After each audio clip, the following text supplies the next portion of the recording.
Nobles frères et sœurs dans le Seigneur, à travers le monde entier, demeurons bénis au nom de Jésus-Christ, c'est venant. Toujours avec deux mots posés sur le cœur que j'aimerais effectuer avec vous, le partage de la parole de Dieu, sur la suite du grand et précieux thème que nous avons introduit dernièrement, à savoir bien comprendre le salut de Dieu, septième partie.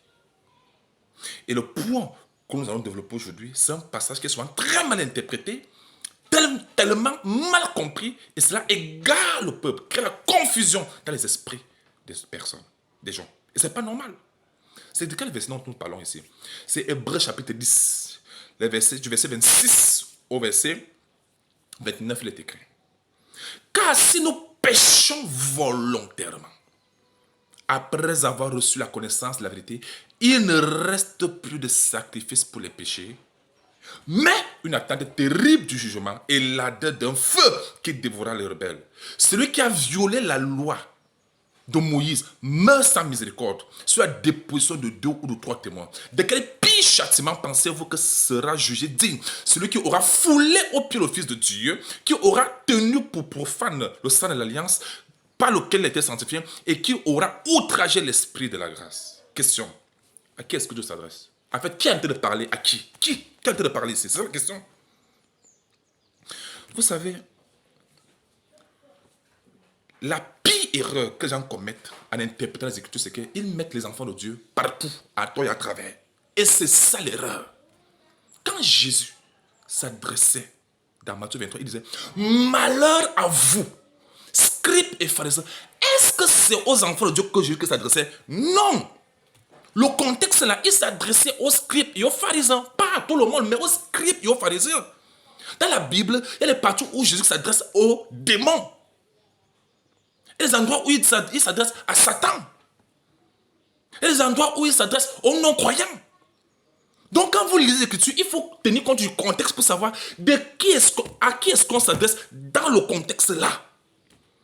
Ne mettez pas les enfants de Dieu à toi et à travers, non. Toutes les parties de la Bible ne s'adressaient pas directement aux enfants de Dieu, non. Les endroits qui s'adressaient aux démons, aux hommes, aux croyants, aux païens, aux non-croyants, aux blasphémateurs, aux rebelles, ainsi de suite. Donc il faut savoir situer chaque chose dans le contexte. Chaque contexte, vous verrez qui est en train de parler et à qui est-ce qu'on parle. Il faut bien étudier le contexte là. Amen. Ça, c'est la première des choses. Deuxième des choses, c'est que n'oublions pas ce que le bon berger avait déclaré, Jésus lui-même. Le Seigneur avait déclaré. N'interprétons pas la Bible de manière à contredire le Seigneur. Attention. Ou bien à contredire les Écritures. Non, non. Le bon berger avait dit dans Jean 10, versets 27 à 28. Mes brebis, il parle de ses brebis. À ne pas confondre avec les hypocrites qui sont les religions là. Non, non. Mes brebis entendent ma voix et elles me suivent. Je les connais. Je leur donne la vie éternelle. Et elles ne périront jamais. Jésus-Christ ne parlait pas de tout le monde. Il ne parlait pas de tout le monde. Il s'adressait à ses brebis. Toute personne qui interprète les Écritures de manière à faire croire aux gens que les brebis du Seigneur peuvent perdre, cette personne est en train de contredire Jésus, en train de combattre les paroles de Jésus-Christ et en train de faire passer Jésus-Christ pour un menteur. Christ est-il un menteur? Non, c'est cette personne qui s'est égarée dans son interprétation. Est-ce que c'est bien clair? Donc quand vous cherchez l'auditoire, attention de mettre les enfants de Dieu, les élus de Dieu, dans n'importe quoi. Et ce n'est pas normal. Jésus a dit, mes brebis ne périront jamais. Je n'ai perdu aucune de mes brebis. Donc tout cet enseignant qui fait croire au peuple de Dieu que les brebis du Seigneur peuvent perdre, peuvent périr, peuvent détruire l'enfer, cette personne toujours contredit Jésus. C'est quel esprit qui anime cette personne? C'est la question. Et ne confondez pas les brebis du Seigneur avec les hypocrites qui font les semblants dans les religions. C'est ça même l'erreur. Parce que les gens aujourd'hui, quand ils interprètent les Écritures, ils ont en tête ce qu'ils voient dans leurs églises, dans leurs obédiences, dans leurs ministères. S'il vous plaît, quand la Bible avait été écrite, toutes ces églises n'existaient pas. Hein. Toutes les obédiences que vous voyez n'existaient pas. Donc vous ne pouvez pas prendre de référence quelque chose qui n'existait pas quand la Bible avait été écrite. Donc il faut lire la Bible selon le contexte. N'ayez pas en vue les gens qui commencent bien et puis finissent mal, vous croyez que ce sont les enfants de Dieu. Non, non, ce sont les hypocrites là-bas. À ne pas confondre avec les véritables brebis du Seigneur. Mes bien-aimés, si quelqu'un qui m'écoute ici fait partie des brebis du Seigneur, qu'il sache que le bon berger que Jésus a dit, elles ne périront jamais. C'est une déclaration solennelle de Dieu. Et personne ne viendra le contredire. Amen. Ne pas confondre les hypocrites avec les véritables brebis du Seigneur. Les brebis du Seigneur qui sont les élus de Dieu, qui sont les vrais enfants de Dieu, nés de Dieu, sincères, honnêtes avec Dieu, et ils ne périront jamais. Ne pas dans les mêler à notre confusion que nous vivons aujourd'hui. Amen. Très bien. Maintenant, on revient donc sur Hébreux 10, verset 26.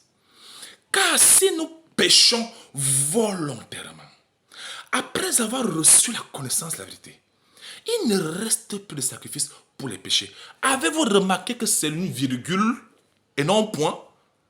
Les gens installent le verset ici, ils mettent point ici. Non, vous devez lire le verset 26 ou verset 27 parce qu'il y a une virgule, ce n'est pas un point. Une phrase commence par une lettre majuscule et se termine avec un point. Ce n'est pas point, c'est virgule. Ça veut dire qu'il faut lire 26, 27 pour comprendre à qui est-ce qu'on s'adresse et qui est en train de parler. À qui? Au qui? Amen.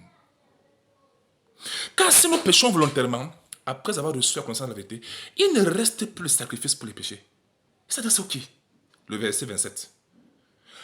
Virgule, verset 27. Mais une attente terrible du jugement et l'ardeur d'un feu qui dévorera les qui? Lisez, voilà ça. Les rebelles, à ne pas confondre avec les brebis du Seigneur. Dans la nature des brebis, il n'y a pas de rébellion. Attention. Ne pas attribuer les attributs, les attitudes, les caractéristiques des chiens, des pourceaux, des boucs, des loups aux brebis du Seigneur. Ne confondez pas ça. Amen. Quand on parle des brebis, on parle des élus de Dieu, les vrais élus de Dieu. Amen. Mais une attente terrible du jugement et l'ardeur d'un feu qui dévorera pas les enfants de Dieu. Pourquoi les gens veulent ajouter dans les Écritures ce que les Écritures ne disent pas? Proverbe 30, verset 6. N'ajoute rien à ces paroles, de peur qu'ils ne te reprennent et que tu ne sois trouvé menteur. En Corinthiens 4, 6. Ne pas aller au-delà de ce qui est écrit. Voilà ce qui est écrit. Dévorera les rebelles. Donc celui qui parle met en garde les rebelles et non les enfants de Dieu. Est-ce que c'est bien clair? Amen. Il faut respecter les contextes lorsque nous lisons la Bible. Amen. Pourquoi ajouter les brebis du Seigneur lorsque la Bible parle des rebelles ici? Vous connaissez qui sont les rebelles dans le contexte ici? Est-ce que vous savez de qui est-ce qu'on parle ici? N'allons pas fouiller les réponses dans nos têtes. Non, la Bible doit parler d'elle-même. Romains 10, le verset 21 déclare: au sujet d'Israël, l'Éternel déclare: j'ai tendu mes mains tout le jour à un peuple rebelle et contredisant. Ça, c'est Romains 10, verset 21. Donc, le peuple qui est rebelle et contredisant, c'est Israël qui est donc les Hébreux. Parce qu'il faut savoir que tous les enfants d'Israël sont appelés donc les Hébreux, y compris les Juifs. Ce sont tous les Hébreux. Et justement, on est en train de lire le livre des Hébreux. Voilà ça. Hébreux chapitre 10, le verset 26. Donc, c'est le livre des Hébreux. Ça veut dire que celui qui parlait s'adressait à un peuple. À ne pas confondre avec le fait de parler à l'église du Seigneur, c'est-à-dire aux enfants de Dieu seulement. Non, il s'adresse à un peuple. Comme toi, tu t'adresses à ton peuple. Ça peut être un peuple africain, peuple européen, peuple chinois ou bien un peuple américain. Amen. C'est un peuple. L'auteur du livre des Hébreux, son nom n'est pas clairement cité. Mais le catéchisme montre qu'il est justement un fils des Hébreux. Hébreux chapitre 1, verset 1 le confirme. Après avoir autrefois, de plusieurs manières, parlé à nos pères, par les prophètes. Donc quand il appelle nos pères, ça veut dire le fils de ces pères-là. Israël. Le fils d'Israël. Donc il est lui-même un fils des Hébreux. Donc c'est comme un Africain qui s'adresse au peuple africain. C'est comme un Hébreu qui s'adresse aux Hébreux. Et il doit les appeler les frères. Parce qu'ils sont de même sang. Les frères, attention, attention. Quand on voit le mot frère dans la Bible, le frère dans la Bible, mettez le contexte pour savoir est-ce que c'est frère dans le Seigneur ou bien c'est le frère dans le sens de la nation, dans le sens de la famille. Il faut bien connaître le contexte. Le mot frère ne signifie pas forcément que c'est en Christ. Par exemple, Joseph avait ses frères. Est-ce que les frères veulent dire que c'était forcément en Christ? Non! C'est frère par rapport à ça. Donc quand vous lisez le mot frère, mettez ça dans le contexte pour savoir de quel frère dont on parle. Est-ce le frère dans le Seigneur ou bien frère par rapport à la nation? C'est ça la question. Mais par rapport à la famille, c'est de ça qu'il est question. Dans Acte 2, lorsque Pierre prend parole, l'apôtre Pierre prend parole devant tous les juifs qui étaient là. Il les appelait comment? Des frères. Et c'est la même chose dans Acte 7. D'accord? Et ils ont posé la question au verset 37. Homme frère, que devons-nous faire? Ils posent la question aux apôtres, ceux qui sont nés de Dieu. Homme frère, la fraternité, c'est quelle fraternité? Fraternité par rapport au sang, par rapport à la nation. Donc quand on voit le mot frère, il faut savoir que, il faut définir le contexte pour savoir est-ce que c'est dans le Seigneur ou bien c'est par rapport à la famille, ou bien par rapport à la nation. Il faut savoir. Amen. Et quand vous vous adressez à votre nation, vous devez vous inclure vous-même à l'intérieur. Ah oui. Vous devez vous inclure. Je prends l'exemple. Tu peux dire, peuple africain, soyons honnêtes. Nous ne soyons pas malhonnêtes. Est-ce que ça veut dire que toi qui parles, tu es forcément malhonnête? Est-ce que ça veut dire que tout le monde est forcément malhonnête? Non, tu t'adresses à une nation, à ton peuple, à un peuple. Et tu t'inclus là-dedans, ne soyons pas malhonnêtes. Sinon nous allons périr. Ça ne signifie pas que toi, tu vas périr. Tu t'adresses au peuple. Amen. Et dans ce peuple, il y a justement les croyants et les non-croyants. C'est une nation. Amen. Ayant compris cela, avançons.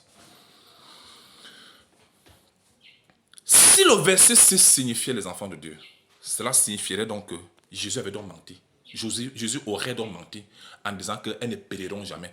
Pourtant, le verset 6 dit qu'une attente terrible du jugement, il la donne d'un feu qui devant les rebelles. Est-ce que les brebis vont périr?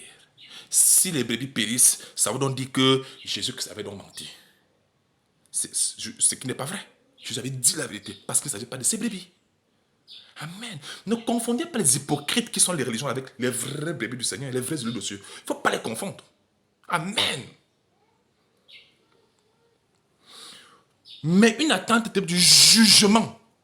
Qu'est-ce que le Seigneur avait dit au sujet de ses enfants? Jean 3, le verset 18.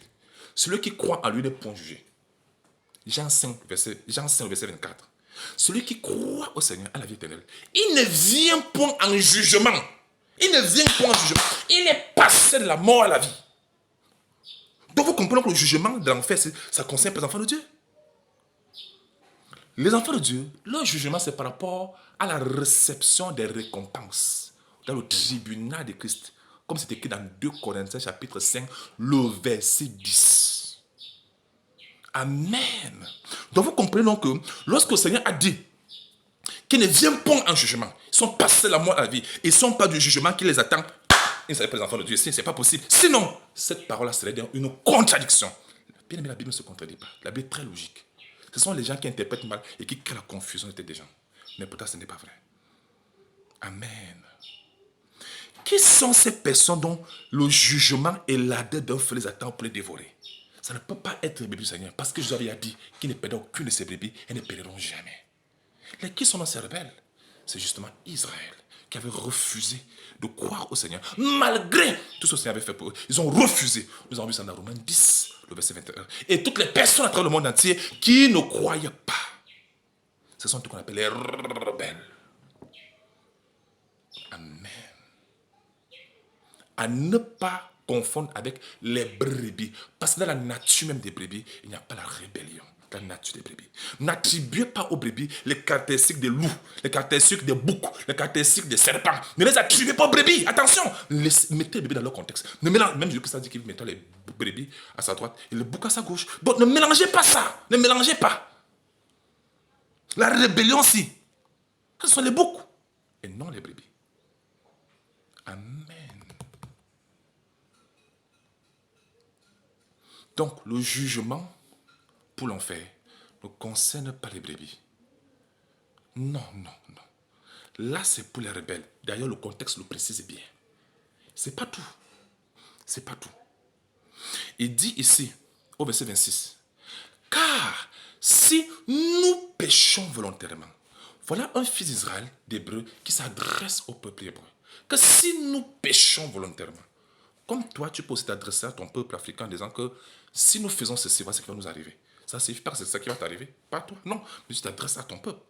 Mais car si nous péchons volontairement, après avoir reçu la connaissance de la vérité, les gens ne comprenant pas ce que tu vas dire. Ah, vous avez vu, ces enfants de Dieu, ce ne sont pas les enfants de Dieu ici. Comment le prouver? Jean 1, le verset 12 dit quoi? À tous ceux qui l'ont reçu, à tous ceux qui croient. Donc, après avoir reçu, il faut y croire.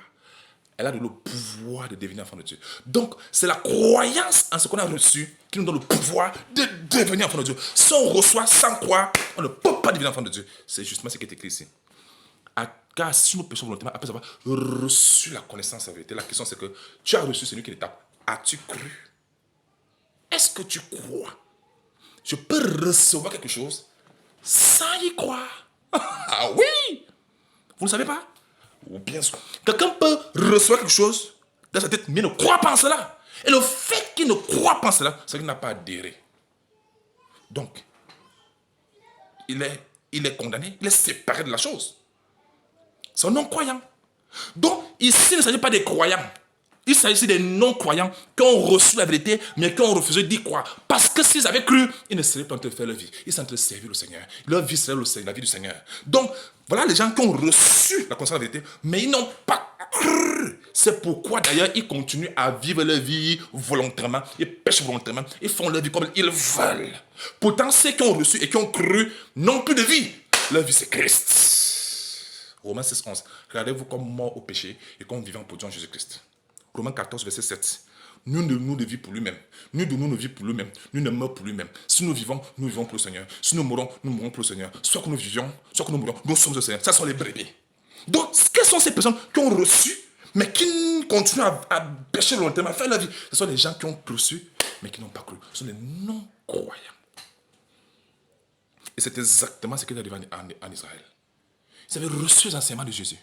Ils ont reçu la parole, mais n'ont pas cru. Ils ont bloqué ça. Ils ont refusé d'y croire. Ils entendaient bien Jésus-Christ s'adressait aux foules. Combien ont cru? Ils entendaient bien le Seigneur, non? Ils recevaient bien la parole, non? Mais s'ils avaient cru alors? Non, pas tous n'ont pas cru. C'est ça, c'est la croyance. Donc, ici, ne venons pas dire ce que la Bible ne dit pas. La Bible n'a pas dit que ce sont les croyants. La Bible dit que ce sont ceux qui ont reçu. Mais s'ils ont continué donc à vivre, à pécher, à faire leur vie, à mener leur vie comme ils veulent, ça prouve donc qu'ils ont reçu, mais n'ont pas cru. Parce que quand on croit, on change. Du moins, on commence le changement. Amen. Parce qu'on peut bien recevoir quelque chose sans y croire.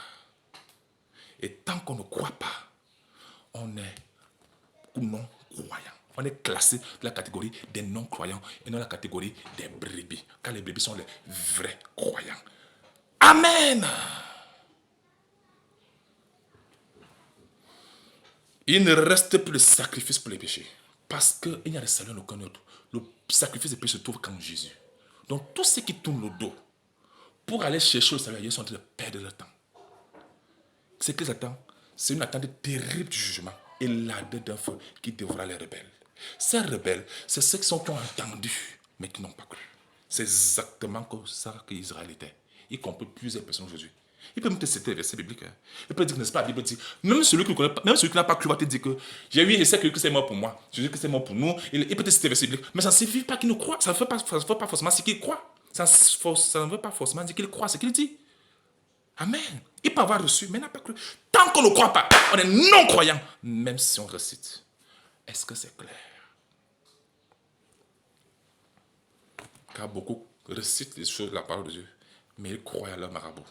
Ils croient à leur fétiche. Ils croient à leur petite sorcellerie. Ils croient aux hommes. Ils croient à la politique. Ils croient à d'autres choses, mais ne croient pas en Dieu. Voilà ces personnes ici. C'est exactement les caractéristiques d'Israël, les enfants d'Israël. Le Seigneur les fait sortir l'Égypte. Il a opéré tellement de miracles, tellement de merveilles. Mais le don de croire au Seigneur, ils ont préféré croire au veau d'or. Ils se sont fait un veau d'or. Ils ont mis leur confiance au veau d'or. Voilà donc les rebelles. Les goûteurs. Comme on avait vu dans Hébreux 6. Les profiteurs. Qui aiment bien profiter aux choses de Dieu, mais ne veulent pas croire, ne veulent pas s'engager dans les affaires de Dieu. Ne veulent pas. Ce sont les C'est la pire espèce de non-croyants. Ce sont des croyants profiteurs. Des non-croyants profiteurs. Des non-croyants profiteurs. Les voici ici. C'est toujours d'eux qu'on parle ici. Et non les enfants de Dieu. Amen. Continuons. Le verset 28. Celui qui a violé la loi de Moïse meurt sans miséricorde sur la déposition de deux ou trois témoins. Point virgule. De quel pire châtiment? Il faut lire les versets, le contexte. Ah, c'est pas possible, mon Dieu. Quelqu'un a parlé de pasteur coiffeur. Pasteur coiffeur coupe les cheveux pendant que ses enseignants coupent les écritures. Ils coupent les versets bibliques. Ils les mettent dans leur contexte. Ils introduisent leurs pensées. Et ce n'est pas bon. Ça fausse tout. De quel pire châtiment? Donc le verset 29 vient du verset 28. De quel pire châtiment pensez-vous que sera jugé, dit celui qui aura foulé au pied le Fils de Dieu? Vous croyez que les élus de Dieu, les vrais bébés du Seigneur, les élus de Dieu, les Christ là, vous pensez qu'eux, ils peuvent fouler le Christ au pied? Impossible! Vous savez ce qui veut dire fouler le Christ au pied? Fouler quelqu'un au pied, vous savez ce que ça veut dire? Wonderful. Quand une femme dit que cet homme m'a foulé au pied, vous savez ce que ça veut dire? Ça veut dire que malgré tout ce que la femme a fait pour cet homme, l'homme là n'a que profité de ça, mais le cœur n'y a jamais été. Ça veut dire que ce type là s'en fout. Il ne s'engage même pas à l'épouser. Il ne veut même pas entendre parler. Ce sont des profiteurs. C'est l'espèce là dont on parle ici. Fouler au pied veut dire que qu'importe ce que tu as fait pour moi, je m'en fous. La personne ne veut même rien. Se moquer même d'eux. C'est ce qui arrive. Et ça, ce ne sont pas les attitudes des enfants de Dieu. S'il vous plaît, comme je le dis tantôt, ne confondez pas les vrais enfants de Dieu de la Bible et les hypocrites, les gens qui font semblant dans des églises, des gens qui sont des enfants de Dieu. Ça sont des hypocrites. La plupart sont des hypocrites comme ça. Et ils pensent que il avait bien commencé, mais après, tu es sûr qu'il avait bien commencé. Il était hypocrite depuis le départ. C'est seulement qu'il savait bien jouer son jeu, déclarer son intérêt, il est parti. Il dit que c'est pas un enfant de Dieu là-bas. Les enfants de Dieu ne quittent jamais. Ils demeurent avec le Seigneur à jamais. Je ne parle pas de quitter l'assemblée, dire quitter le Seigneur. Parce que ce n'est pas assemblée qui signifie que tu es enfant de Dieu. Non. Tu peux être dans les églises, mais jamais en Christ. Tu peux être enfant des églises, mais jamais enfant de Dieu. Très bien. Fouler le Fils de Dieu, Pierre veut dire que malgré tout le sacrifice de Christ, les gens disent, je n'en ai rien à foutre. Je m'en moque. Je piétine, j'avance ma route, je piétine, je continue ma route. Cette attitude-là n'est pas pour les brebis. Les vrais brebis de la Bible, ce sont des hypocrites, les profiteurs et les non-croyants. C'est exactement ce qu'Israël était. Voilà pourquoi on lit le livre des Hébreux. Et quand vous remarquez le livre des Hébreux, vous verrez que dans le livre des Hébreux, la vie du judaïsme, leur vie est détaillée dans tous les livres des Hébreux. Comment ils faisaient le sacrifice, comment Jésus-Christ, et ils expliquent comment Christ a changé tout cela. Donc vous voyez comment la vie en Israël est complètement bien décrite dans le livre des Hébreux, montrant que c'était vraiment un fils des Hébreux qui expliquait la vie de là-bas, et pour les amener à Christ. Donc ici, on parle de ceux qui ont vu Christ, qui ont entendu Christ, qui ont profité de ses miracles, mais ils ont foulé Christ aux pieds. Comme beaucoup de gens dans cette génération. Depuis longtemps, les évangélistes, on parle de Jésus, mais ils foulent cela aux pieds. Quel mépris! Ça, ce ne sont pas les croyants, hein? Parce que quand les croyants respectent Christ, on le honore, on le sait. C'est ça les croyants. Mais là, ce sont les non-croyants. On continue. De quel pire châtiment pensez-vous que sera jugé digne celui qui aura foulé le Fils de Dieu aux pieds et qui aura tenu pour profane le sang de l'alliance? Est-ce que vous comprenez l'expression profane? Vous savez, profane veut dire que celui qui refuse de s'engager. Donc, ça n'est pas. Qui est un impie? Prenez la Larousse, le dictionnaire Larousse, vous verrez la définition du mot profane. Les profanes, ce sont les impies, les non-croyants de la pire espèce. Ce sont des gens qui n'avaient rien à foutre de ça. Donc, les enfants de Dieu ne pouvaient jamais profaner le sang de l'alliance. Jamais. Ils ne vont jamais le faire. Amen. Donc, les profanes ici montrent justement, par définition, que ce sont des gens qui n'ont jamais adhéré à la foi. Donc, il s'agit des non-croyants. quelle alchimie les gens réussissent à introduire l'enfant de Dieu dedans? Parce que le Seigneur saboter les servants de Dieu. S'il vous plaît, ne confondez pas les vrais bébés du Seigneur avec les hypocrites qui se trouvent dans vos religions là-bas. Ne les confondez, ne les mélangez pas. Si quelqu'un vous a trompé avec l'enfant de Dieu, après tu t'es rendu compte qu'il n'a jamais été, il s'est trompé, ne pense pas qu'il est temps d'avoir l'enfant de Dieu, il est devenu enfant de Dieu. Jamais. Les vrais enfants de Dieu ne sont pas comme ça. C'est seulement que c'est juste des hypocrites. Amen. On dit bien ici, profaner. Un vrai enfant de Dieu ne va jamais profaner le sang, le sacrifice de Christ à la croix, puisque c'est grâce au sacrifice qu'il est né de Dieu. Donc il ne peut pas profaner ça. Ceux qui profanent sont justement les non-croyants. C'est clair? Nous continuons. Par lequel il a été sanctifié. Parce que c'est un enfant de Dieu. Attention. Lisons le verset rapidement. C'est même pas d'enfant de Dieu qu'on parle de cela. Prouvons-le. Les gens ne savent même pas que le sacrifice de Christ à la croix, Christ a fait sacrifice pour tout le monde. Il a versé son sang pour tout le monde. Pour que tout le monde soit sanctifié. Mais c'est celui qui croit, qui adhère à cela, c'est alors qui sera donc, cela sera effectué dans sa vie. Mais celui qui ne croit pas, malgré tout ce que Christ a fait pour la personne, si la personne ne croit pas, la personne est condamnée. Ce n'est pas que Christ n'a pas fait, il a fait pour lui, mais la personne a simplement refusé d'accéder à cette grâce par la foi. Dans Romains 5, verset 2. Lisons 1 Jean 2. Je prouve. Il est lui-même une victime expiatoire pour nos péchés. Non seulement pour les nôtres, mais aussi pour ceux du monde entier. Donc ce que Christ a fait, c'était pour sanctifier le monde entier en ôtant le péché du monde. Pas l'église, mais du monde. Il a ôté le péché du monde afin que tout le monde soit sanctifié. Mais c'est celui qui croit qui est sauvé. Et cela est effectué dans sa vie. Celui qui ne croit pas est condamné. Il ne verra jamais cela se manifester dans sa vie. Romains 5, pour confirmer cela. Dit c'est le verset 2. Lisons 1 et 2. Étant donc justifié par la foi nous donne accès à la chose. Si tu ne crois pas, tu ne seras pas imputé à justice. Si tu ne crois pas, tu es retranché. Étant donc justifié par la foi, nous avons la paix avec Dieu par notre Seigneur Jésus-Christ. Le verset 2. À qui nous devons d'avoir eu par la foi accès à cette grâce. Donc, quand Christ a tout fait pour nous, c'était bien. Maintenant, à nous d'adhérer par la foi, en croyant. Si on ne croit pas, c'est vrai qu'on n'a pas adhéré. Si on n'adhère pas à ce qu'il fait pour nous, on reste des non-croyants pour la perdition. C'est clair? Donc, Christ a sanctifié le monde. Mais c'est ceux qui croient qui sont sauvés. Ceux qui ne croient pas sont condamnés. Amen. Je prends juste un exemple. C'est comme toi, tu finis de laver les vêtements, tu décides d'offrir, tu finis de laver les vêtements de tes enfants, tu leur donnes qu'au vasser. Bien des gens, tu dis que prenez ceci, c'est pour vous. Voilà ce que j'ai fait pour vous. La personne dit, je ne crois pas. C'est pas que tu as tout arrangé, pour lui, mais la personne a refusé d'y croire. Alors il ne pourra donc pas porter ses vêtements pour être blanc.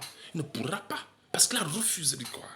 Donc, c'est sa croyance-là qui marque son adhésion à ce que tu as fait. Donc, Christ a fait cela, il a sanctifié le monde, mais ceux qui n'adhèrent pas périront. C'est ceux qui adhèrent qui sont sauvés. Et cette justification-là, cette sanctification-là se passe dans leur vie réellement. Amen. Donc, ce verset signifie très clairement dans Hébreux 10, le verset 29, qu'ils ont été sanctifiés parce que Christ a sanctifié le monde. Christ a tout fait pour tout le monde, mais ils ont refusé. Amen. Donc c'est le sang qui sanctifie l'être, celui qui croit. Amen. Mais bien aimé, Christ n'est pas seulement pour certaines catégories de personnes, comme beaucoup l'enseignent partout. Il a fait cela pour le monde. Mais c'est vrai qu'il y a des gens qui l'ont prédestiné pour y croire. Et d'autres ne vont pas croire. On ne refuse pas. Mais ce n'est pas ce que nous sommes appelés à prêcher. Nous sommes appelés à prêcher la vérité. D'accord? Ça, chacun dit quoi.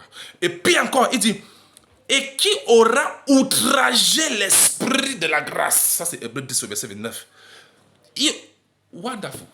Outrager l'esprit de grâce, c'est un blasphème du Saint-Esprit. Ce sont les enfants de Dieu qui blasphèment le Saint-Esprit. Jamais. Le blasphème du Saint-Esprit, c'est fait par les non-croyants. Donc vous voyez cela que du verset 26 au verset 29, on ne parle que des non-croyants. On ressort les caractéristiques des non-croyants rebelles. Ce sont d'eux qu'on parle. Et ne prenez pas ces caractéristiques pour oser les attribuer aux élus de Dieu, c'est une erreur, c'est une insulte. Pourquoi prendre les caractéristiques des boucs et les attribuer aux brebis? Ça, c'est manque de sagesse, manque de discernement. Comment on peut prendre les caractéristiques d'un chien, d'un porc, et on t'attribue cela, toi qui es enfant de Dieu? Comment prendre les caractéristiques des loups-garous, on les attribue aux brebis? C'est méchant. Donc, quand vous voyez les caractéristiques, c'est ils pêchent volontairement. Ils ont reçu la connaissance, ils n'ont pas cru. D'accord? De deux, ils disent que ce sont les rebelles, au verset 27, ce sont des rebelles. Verset 28, ils pêchent contre la loi de Moïse, ils violent la loi de Moïse, ils s'en fichent. Verset 29, ils ont foulé au pied le Fils de Dieu, ils s'en fichent pas mal. Et on dit cela qu'ils ont profané le sang de l'alliance. Profané. Profane. Ha!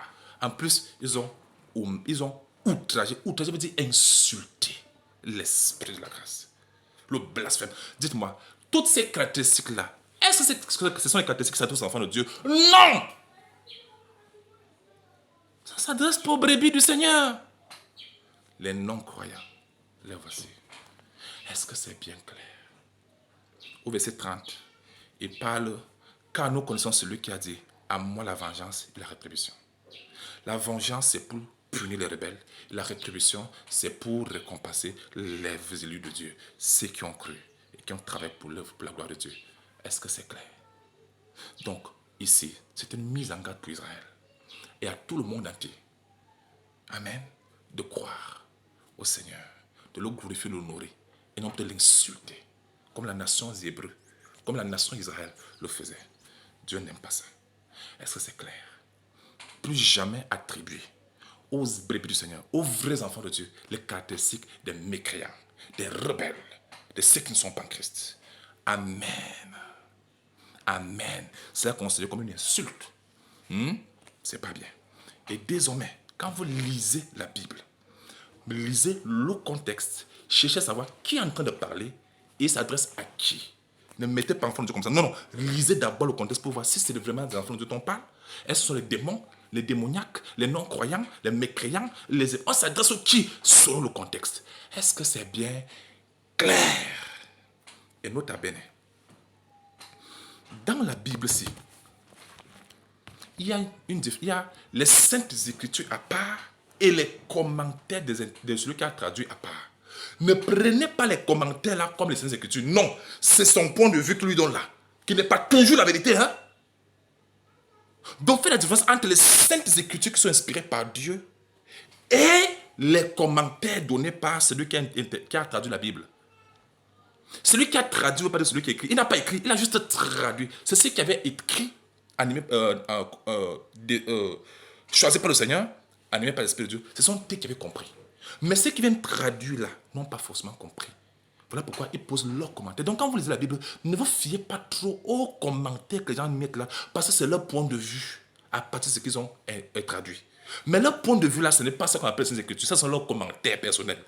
Mais les écritures restent écritures d'ailleurs. Tout doit être examiné, vérifié à la lumière des saintes écritures.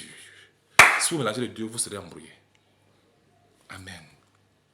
Par exemple, il y a des Bibles où, dans leurs commentaires, on met Trinité. Mais peut-être les saintes écritures, ça n'existe pas. Vous voyez donc qu'il y a une différence entre ce que l'homme a commenté et ce qui est écrit. Or, c'est il est écrit qui sauve, non les commentaires des hommes. Ayez le discernement quand vous lisez vos Bibles. C'est clair? Attachez-vous aux saintes paroles, aux saintes écritures et non aux commentaires. Amen. Tout commentaire qui ne cadre pas les saintes écritures doit être sanctionné et corrigé à la lumière de la parole. Amen. Que c'est vous bénisse qui vous garde. Ciao. Je vous aime. Amen.